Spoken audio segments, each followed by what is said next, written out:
So, how did I come to mindfulness and meditation? I think it was about 15 years ago, oh no, 20 years ago, when I was working at the World Bank. I'd been interested in meditation for a long time, and I did transcendental meditation class and just began meditating. And I did that regularly for 7 or 8 years. And then I seemed to drop off the practice. However, at that point in time, I'd written a book. I was working on a book called A Guide to Liberating Your Soul. And I began to realize that the meditation that I'd been doing was helping me move into what I would call soul consciousness, or approach soul consciousness. And so I began to also recognize that some of the issues that I was having in my life, particularly the personal issues or in my marriage, the difficulties I was having, had a lot to do with my subconscious fear-based beliefs about not being loved enough. And my partner had similar but slightly different subconscious fear-based beliefs. And in fact, this ruined my marriage, and we got divorced. And I said to myself, well, I'm not going to let this happen again. I'm going to dig deep and find out what is going on in me that causes me to have this filter on the world that I'm not loved enough, particularly by a significant female other. And so that then got me back into thinking, aha, I can actually examine my thoughts. I can step into the balcony and look at the dance floor of my life and see what's going on. This got me back into my kind of mission to uncover my soul, and I began to be able to see and have conversations with myself. So I would say things like, Richard, I see you're getting really upset today about this particular issue. What's the fear that is driving that? And then I began to realize that who was the person who was having these subconscious fears, and who was the person who was asking the question about the subconscious fears? And I began to realize that it was my ego that was wrapped up in my life, and it was my soul that was talking to me and asking me these questions. So I began to differentiate between this unconscious individual who was reacting to things and this very conscious person, this soul, who was understood that actually everything was quite perfect, but the subconscious fear-based beliefs were playing out. And so gradually I began to separate my identity and be able to stand back. And at the time I didn't realize that that was mindfulness. I totally realize it now. That's what mindfulness is all about. I also realize that mindfulness is just as much about what I would call personal mastery, overcoming the subconscious fears that upset me, but it's also about getting in touch with my soul. So mindfulness helps me with soul activation as well as with personal mastery. My journey has been about uncovering my soul. So I've written a book, A Guide to Liberating Your Soul. I've written a book, Liberating the Corporate Soul. And more recently, I've just written a book called What My Soul Told Me, a practical guide to soul activation. And that has been the theme for my life. And I've come to recognize that who I am is not this skin encapsulated ego, but this energetic soul that cannot die. And that as long as I'm aligned with the motivations of my soul rather than the motivations of my ego, everything drops into place. Synchronicity rains down on me because I'm living the life of my soul, the life that my soul intended. I'm becoming one with my soul. And so one of the wonderful things about mindfulness is that when you can empty your mind and live in the space of no thought, no belief, no agenda, you open up the mind to the inspiration of the soul, and the soul can work with you. You become your soul. We say we become self-actualized, but actually you become your soul. And there is no longer any dichotomy between the ego and the soul. The ego's values are aligned with the soul's values. The ego is fully on board with the soul's purpose. And you're just sailing along through life.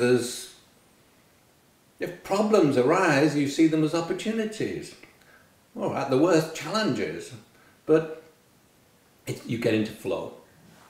And you begin to experience this in little moments of the day, and then in days, and then in weeks, and then sometimes that flow can go for months. And I know when I'm in flow because I have this sense of wonder at how perfect life is and how things are happening.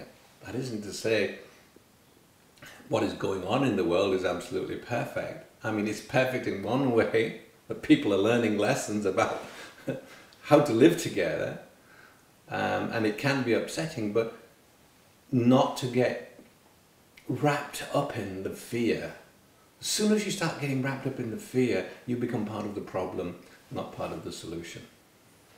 So it's been a wonderful help to me, and I didn't discover mindfulness as, I'm going to a conference on mindfulness, that's interesting. I discovered mindfulness because it was a way for me to get personal mastery and at the same time uncover my soul's motivations. When I say that I developed a tool to measure consciousness, this was a gift. Who is the I that is saying that I developed a tool? It was a gift from my soul. So I developed a model of 7 levels of consciousness, which aligns with the psychological development of human individuals. And what I recognize is that at each stage of psychological development, we have certain needs: survival, relationship, self-esteem, etc. So each of these stages, the task of development is linked to specific needs. And what we need is what we value. And so actually our values change as we move through these different stages of development. Now the upper stages of development, the lower stage of development are ego development, the upper stages of development are the uncovering of the soul. And everyone on the planet has a soul, and all souls are connected in the energetic field. I call that the 4th dimension of consciousness. It's linked to quantum physics. Einstein knew quite well that the reality is the field, not the physical dimension. Our 3-dimensional physical world is a property of our senses. It's not a property of the world. And when you begin to understand that, you begin to see the world through the eyes of the soul. Anyhow, so this 7 levels of consciousness model, different values relate to different levels of consciousness. So if I ask you what your values are, what's really important to you, I can begin to map where you are in the stages of development. Now, what's interesting is that everybody has this soul aspect, so some of the values that we have are very, very similar amongst all humanity. The higher values like honesty, trust, etc. These are things that we value. These are the values, we call them virtues, but I think they're the values of the soul that create connectedness, in other words. The values of connectedness. Anyhow, so to cut a long story short, we can map where people are, where organizations are, where nations are in terms of their development by asking the individuals and groups of individuals, what are your values? And we can see then what comes back, what stage of development, where the organization or the nation is in its evolution. And we can also ask a group of people what are their personal values, what values they see in their nation or organization, what values they would like to see, and the gap between who they are, what they've created in their organization and nation, and what they would like to see is the gap for their future evolution. And when you understand that, then this can become a really wonderful diagnostic tool. In fact, it's used over 5,000 organizations in 80 different countries to help them to do cultural diagnostic. Because in business we know that culture is everything. The culture of the organization is your key to success. I call it the new frontier of competitive advantage. And the key aspect of that is that when you have a culture where the values align with the values of employees, and employees have the possibility of giving their gift, what they're passionate about, I could call it their purpose if you like. So when their values align and they're able to deliver to the company what they're passionate about, they become very committed, very enthusiastic and highly engaged. And all of the data shows that highly engaged employees create the most successful companies. So the values assessment that we do helps organizations move in that direction. And now we're experimenting with that with nations too. We haven't got as far as working with organizations, but we're going down that path because I believe that every nation is an entity in itself, like an organization. And if we can consciously create the culture, we can create not only sustainable nations, but nations where people can be fulfilled. I think we've reached a point in time where people are recognizing that mindfulness is a way to help them live a happier and more fulfilled life. We've reached that point. We're building to a critical mass of people.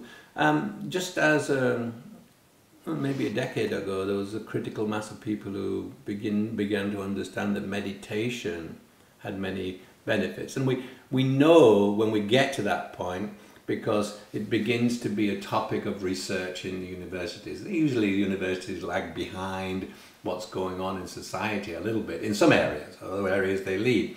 But in this particular area, they tend to lag behind. Anyhow, we've reached that point now. And so I think the future for mindfulness is to recognize that it's a means to an end. It's not an end in itself, it's a means to becoming more happier with yourself and, as I call it, personal mastery, being able to manage your emotions. And at the same time, it's a way of, through meditation and mindfulness, emptying the mind so that you can receive inspiration. Because when your mind is busy, there's no room for you to explore new ideas. You're so wrapped up in day-to-day living. However, through mindfulness, through meditation, you get to the point where you can empty the mind, and you leave the mind, then it becomes a cup which is empty, which can be filled. If the cup is already full, nothing new can come in. We haven't yet got to the point where we've integrated mindfulness into our measuring tool. However, we have, when we ask people to pick values that represent who they are and how their organization operates, that list of values is customized for every organization. So we ask each organization, or if it's a nation, we say, well, which list of words here really are part of your normal daily lexicon, or the words that you use in your conversation. So if we were to come across an organization or even a nation where mindfulness was already well established, we would simply enter that word into the list of words that people could pick, so that we could actually see whether in fact people think the organization is mindful, whether they're mindful themselves, and whether they'd like their organization to be mindful. We haven't quite got to that point yet, because it's not really come sufficiently into the mainstream of organizations.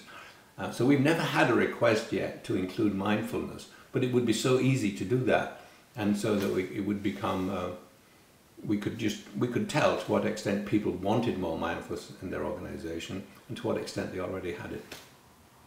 Beliefs separate, values unite.